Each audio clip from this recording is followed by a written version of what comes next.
өзенчәлекле мин булырга тиеш идем.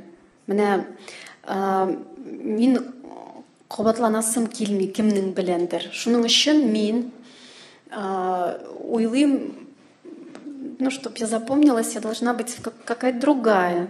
Вот. И икенче яктан ул минем эштән чыгарга тиеш шул образ, органика булырга тиеш. Банально булмас өчен, менә мин шундый образны дөресен әйткәндә рисковать итеп примеряю, да? Ну, представляю.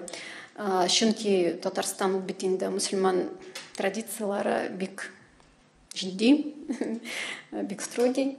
Әмма ләкин мин экспериментирую, мин пробую.